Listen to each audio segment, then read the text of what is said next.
Bonjour à vous. Donc aujourd'hui, une vidéo pour expliquer que, au cours du temps, par un glissement subtil et par un procédé qui a trait à la pédophilie intellectuelle, les juifs sionistes sont devenus les nouveaux nazis.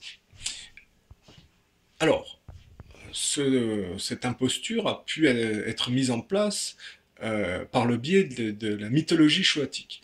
C'est-à-dire que on est en train de mettre les gens progressivement dans des camps de concentration géants, de les gazer dans le mensonge du monde artificiel et de se servir d'eux comme de savon humain au profit de la résurgence d'Israël tout en pillant l'héritage. Donc ça a trait aux dents en or. La réalité, c'est que on a mis, et c'est là que ça a trait à de la pédophilie intellectuelle, sur le dos de ceux qui essayaient de résister, les travers de ceux qui sont en train de mettre en place leur projet globaliste. Car aujourd'hui, et il faut être honnête, le fait que les gens ne veulent pas faire beaucoup d'efforts et se complaisent dans la société de consommation, ce qui renvoie à la graisse humaine, hein, et le culte de la science, ce qui renvoie à l'artificialisation de l'humain, sur cette réalité collective, eh bien, les cultures superficielles prennent de plus en plus d'importance.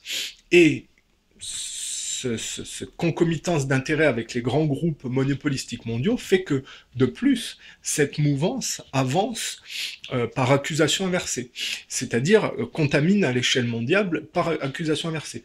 Droits de l'homme, crimes contre l'humanité, négationnisme, révisionnisme, ce sont évidemment des mots utilisés de la même manière qu'on utilise la mythologie choatique, ce sont des mots utilisés pour couvrir le crime qui est en train de se mettre en place, car pour que ce projet qui placerait le judaïsme au centre des impulsions à la place des religions en déshérence, eh bien, pour que ça se mette en place, il faut euh, dégager, massacrer toute l'humanité qui bloque ce processus et qui n'est pas assez superficiel pour être formaté au desiderata du projet du nouvel ordre mondial. Et donc, on va accuser les gens inversement de crimes contre l'humanité, d'atteinte aux droits de l'homme, alors qu'en fait, quand on décrypte la réalité de ces mots, aujourd'hui, les droits de l'homme se sont transformés, parce qu'il faut faire la traduction, en droit de se complaire dans la société de consommation et dans le culte de l'objet de compensation au détriment des autres.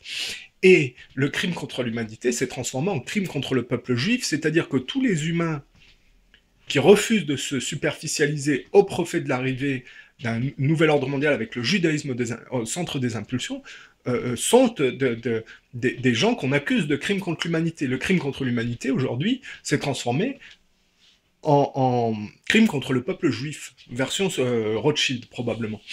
Et on est dans des camps de concentration avec des capots qui font du flicage. Hein, la mouvance juive, en fait, nie l'émancipation, si vous voulez. Quand le Christ est arrivé, il y a eu une impulsion collective.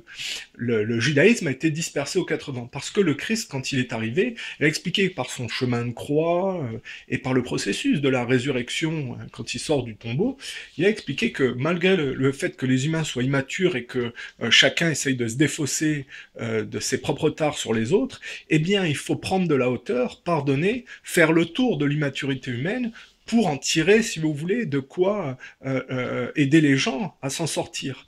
Et c'est toute la contradiction. C'est suite à quoi, après le chemin de croix, le Christ, en pardonnant, retrouve son aspect divin et original.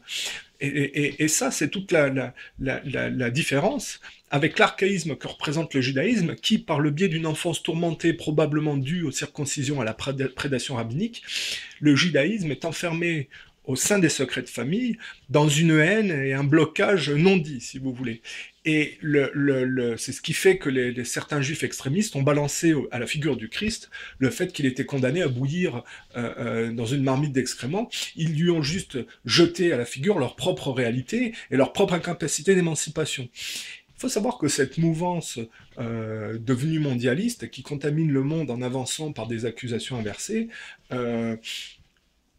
maquille non seulement sa réalité, en trafiquant l'histoire, en niant l'émancipation de fond, mais aussi n'assume absolument aucune des conséquences que leur rapport au monde bloqué induit. Car évidemment, quand on est bloqué dans les secrets de famille, mais que on ne fait pas d'effort, mais qu'on veut se défausser sur les autres de cette réalité, eh bien, on est obligé de maquiller la forfaiture par ego mal placé et par mauvaise foi, en trafiquant l'histoire, en accusant de manière inversée, et si vous voulez, c'est un phénomène collectif. Les sociétés actuelles, c'est quoi l'apanage des sociétés occidentales? C'est la cosmétique et l'aérospatiale. Donc on se poudre le visage tout en allant s'enfermer dans l'aliénation technologique, dans le froid de l'espace, si vous voulez.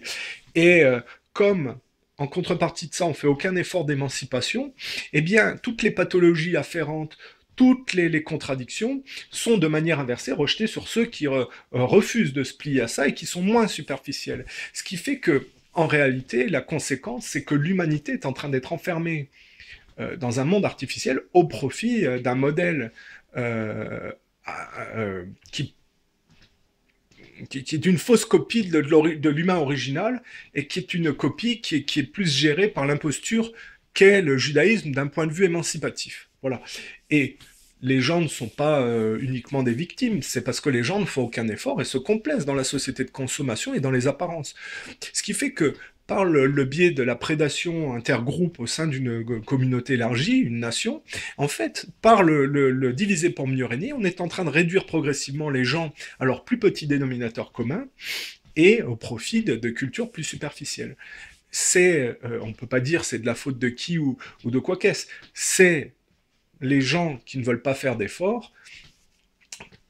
À échelle collective, c'est ce phénomène-là qui fait que le processus se met en place. S'il y avait à échelle collective une réaction, eh bien, la mouvance globaliste n'insisterait pas.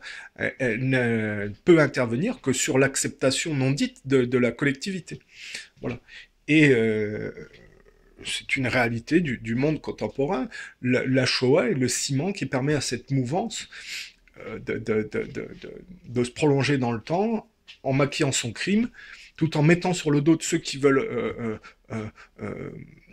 résister leur propre tare. Voilà, l'imposture est complète.